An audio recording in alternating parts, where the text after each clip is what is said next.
Welcome back to EDIT 640. It's Joe again, here to present this week's module on how to work with on-camera talent. In this lesson, we'll learn how to identify and evaluate potential cast members for your instructional production. We'll explore strategies to improve your on-camera interviewing skills, identify both good and bad wardrobe decisions, and we'll learn how to use masking tape to block on-screen talent. And finally, we'll take a look at some techniques for prompting to make sure that the hosts never forget what to say. So let's get started. Without question, casting is one of the most important processes in the instructional video production workflow. Who you choose to put on screen will make a tremendous difference to the success of your instructional messages being delivered to the audience. And of course, there are various different roles that you might need in your instructional video production. You might need a host, you might need a narrator, people that you have to interview, as well as actors, or if you have large scenes, you might even need some extras in there. Typically for casting, these are your choices. And often we find in instructional video productions, we have some combination of these people. But the bottom line is, the decisions you make in the casting process are incredibly important. So choose these people very carefully. A logical question that you might ask yourself is, where do you go to find good talent? How do you find good on-camera talent that is willing to work for nothing or even next to nothing? Well, you have to actively recruit. And yeah, I can't underscore how important this is, because weak talent can destroy a production. The two skills that you're looking for the most are the ability to articulate and the ability to take direction. You're not necessarily looking for pretty people, but you need to find people who can speak well on camera and who will listen to you when you ask them to say something or do something again. You may consider self-casting. Sometimes producers will do this if they can't find the talent that they want. Many of you are probably considering choosing family, friends, or colleagues for some of your productions. I want to caution you very carefully about this, because using these folks in a production that you're creating changes the normal dynamic between you, and it can be stressful. So be very careful about the talent that you choose from if they come from your family or friends. A much better idea is to do targeted recruiting. And this simply refers to finding people whom you may not necessarily know, but you know that they would be fantastic on screen. And they're perhaps experts in a particular content area, and you want some dialogue from someone in that field. Be polite, be professional, cold call them, get somebody to break down the connection wall for you and introduce you. Do whatever it takes, even if it's not convenient. If that person is the best person for that particular role, then try your best to get them. Don't compromise and fall back on family and friends.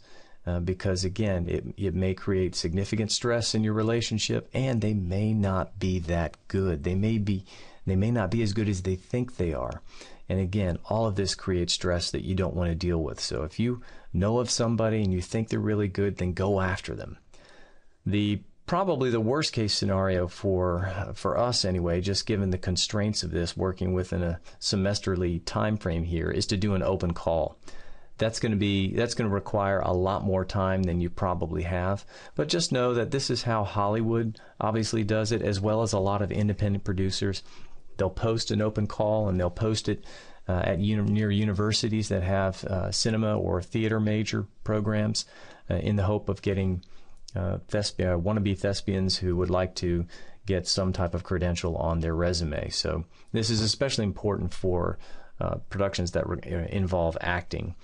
If your production needs require a host, you might do the same thing and post a message or send an email to a department chair in the School of Journalism, for example, especially if they have a broadcast journalism school. A lot of times you can find good talent that's willing to practice for free in some type of instructional production.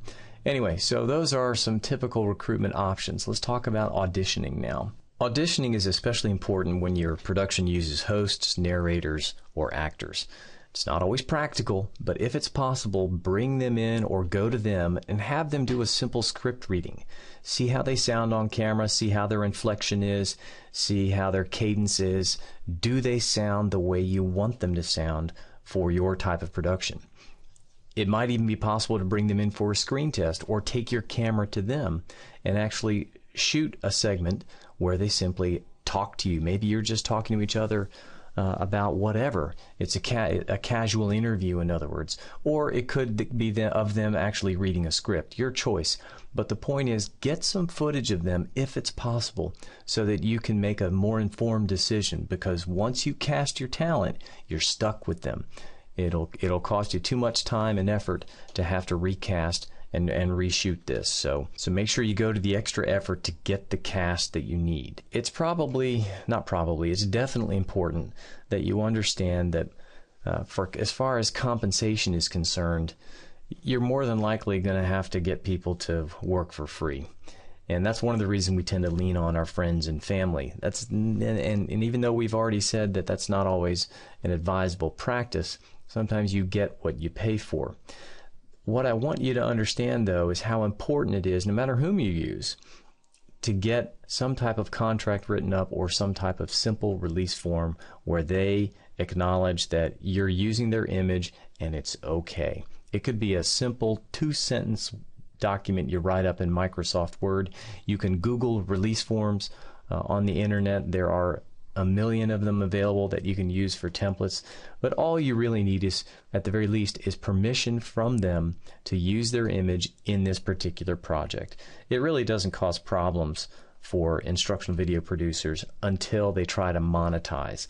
If you're trying to turn this into a larger production and you want to sell this online via your YouTube channel or embedded in some other type of product, that's when things get very, very complicated, and you'll want to get insurance as well as a good CPA to handle the tax implications. You'll also need a federal business ID, and that, again, this is beyond the scope of what most student productions involve. But you need to know that that's an important part of the process for those larger productions. Here's a cutaway or a screenshot of a website that I think you might want to take a look at. SAG is an actors union, and among other things, they have a very good contracts section on their page.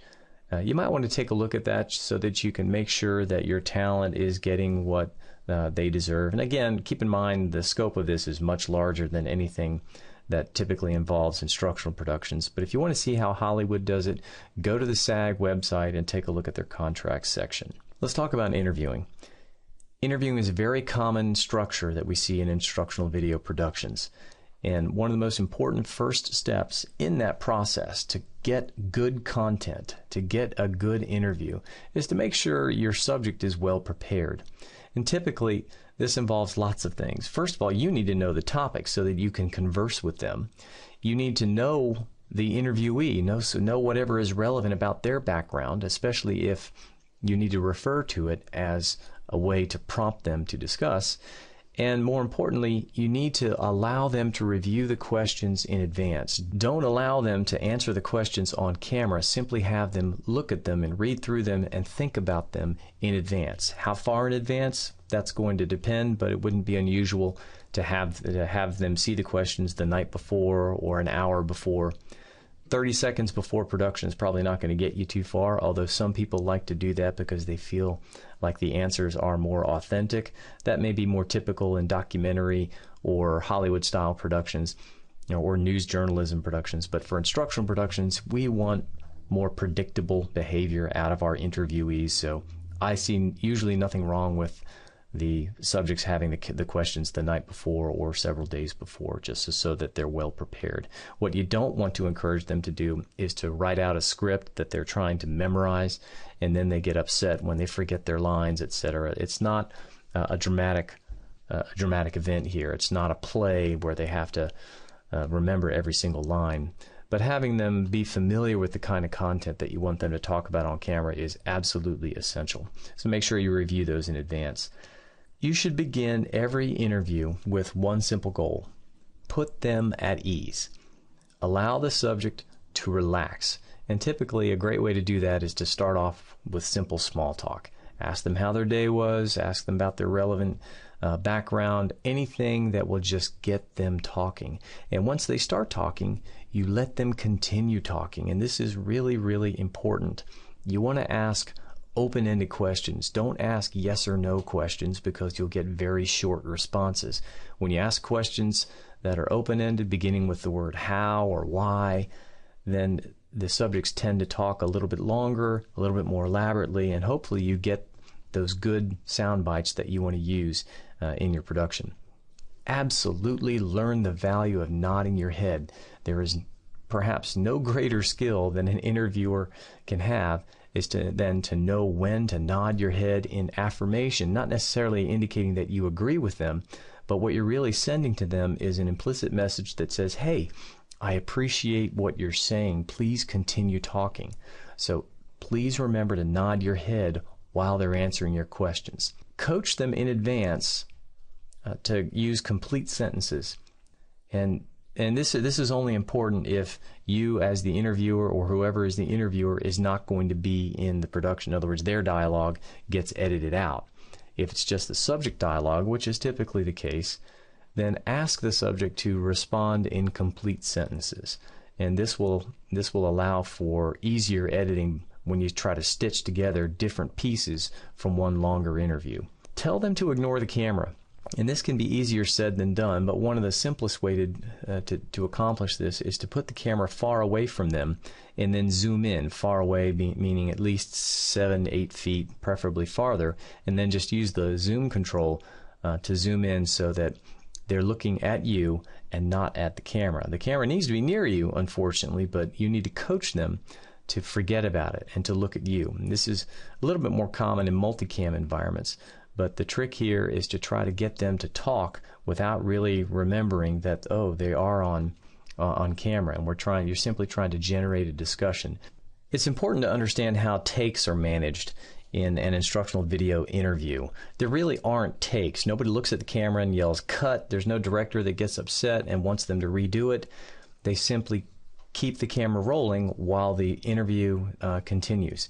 And so it's really important then that the interviewer understands and is able to guide the discussion so that if the interviewee didn't quite get the answer that is desired on the first go around, that question needs to be rephrased carefully without telling the subject, hey, you didn't do that well, but just asking for confirmation. Oh, and a great technique for that is, oh, so is this what you mean? And then repeat kind of what they said and allow them to elaborate so that you get additional commentary. And then, of course, if you're working in a multicam environment, then you can cut away to a different shot and then cut back to cover the scene between those two different points in time. So your objective as an interviewer is to weave back and forth around the conversation scripted questions that you have, revisiting the ones that need additional supporting material if the subject didn't get it right the first time. And again, the most important thing you're trying to do is to avoid shaming them because they didn't do a good job, because that's just going to make them shut up. We've mentioned the importance of zoom shots already, how that can put a subject at ease if they're not staring directly at the camera, and for that reason you may want to have multiple cameras and at different angles so that they're not really sure where to look and they just forget about it and just have a conversation with you. So the whole point again is simply to minimize the retakes by rephrasing, and don't be afraid to wander off script if you need additional information. Even if the questions are not on your script, sometimes their response can generate an intriguing thought that you hadn't previously planned on, but yet would still enrich your project. So don't be scared to wander off, but while they're answering your question, make sure you're also planning on how you can arc them back into that sequence of scripted questions that you want to cover to get the particular footage that you need. Let's talk about interview styles, and let's get one thing straight. This is not entertainment. This is not investigative journalism. You are absolutely not going to get the footage you want by being antagonistic. You're not Oprah interviewing Lance Armstrong about steroids, and you're not Barbara Walters interviewing the Obamas about politics. The trick here is to be casual yet inquisitive. You want them to feel comfortable. They obviously have some type of content expertise that you need to elicit from them. Keep them at ease and don't go at them, because that's only going to make them shut up. Remember, most of these people are working for free, so nobody wants to get beaten up on camera. How they look on camera does matter somewhat, but not in the way that you think. The way they dress can impact the technical quality of the production. So to begin with, if they ask you, well, what do I wear? Tell them to wear whatever is going to establish their professional credibility. If they're an automotive mechanic, well, then the uniform that they wear at the dealership might be a good way to go. If they're teachers, they should dress like teachers. But there are definitely some items and some colors and patterns that people should not wear. Don't wear this on camera, and coach your subjects accordingly. Don't wear white, because it creates too much reflection in the white balance on the camera, especially if it's cheaper cameras, which teachers tend to use. It'll be set to automatically detect the white balance, and that will wash out everything else in the image. Don't choose bright colors, especially red and especially green, especially if you're using a chroma key strategy. You want to extract them and put them on top of a synthetic background. We'll learn more about that later. And don't use patterns, especially vertical or horizontal straight line patterns. Cameras, especially lower end cameras, often have a very difficult time resolving these patterns specifically, and you'll get these weird shapes that will then be captured as artifacts in the footage, and it will look absolutely awful on screen. So make sure that your talent wears simple, neutral, solid colors, and you'll be just fine. Let's talk about makeup, and I'm especially talking to the men in this production class.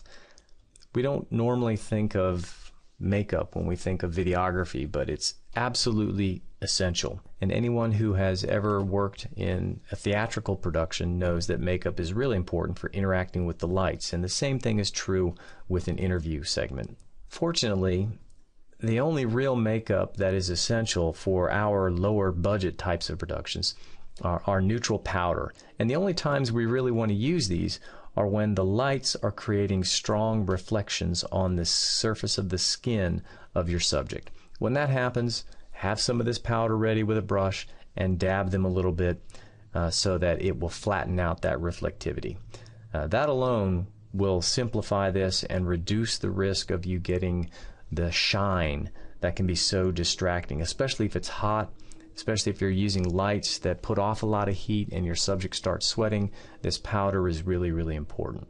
You remember what blocking is, don't you? We've referred to this previously. This is where you put your actors, where you put your subjects on camera, and we use masking tape typically to place where that chair goes so that they're seated, and where the edge of the frame is, so that we actually draw out with tape a block, and the actor or the subject has to stay within that block or right on that X so that the camera operator can always keep them within frame. This is especially important if you're using a tripod and you don't plan to use any panning or tilting in your shots. They're simply going to be static the entire time.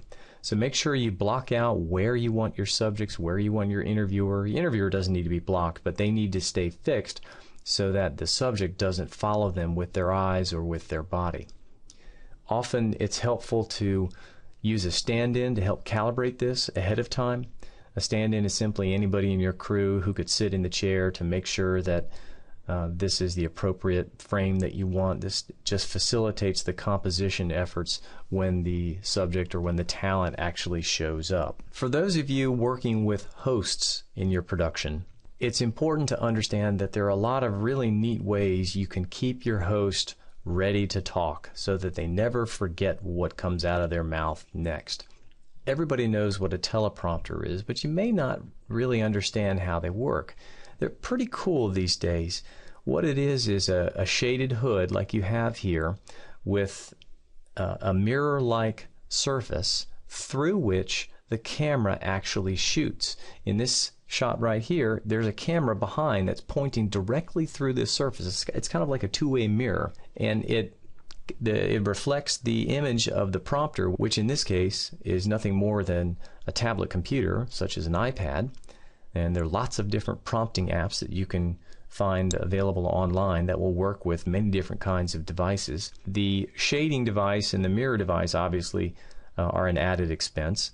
And for most of us in low budget productions, we typically take the tablet and we put it on a tripod and tilt it up, and we don't have the luxury of paying for the camera to shoot through this official prompting device. But some of them are not horribly expensive, so if that's something that's really, really important to you, you might at least explore that. But for the rest of us, we'll be using either tablets with a prompting app, or we'll be using cue cards, which is nothing more than poster board or marker board that somebody holds up behind the camera, usually a couple of assistants, and it's written in giant magic marker so that everybody can read it.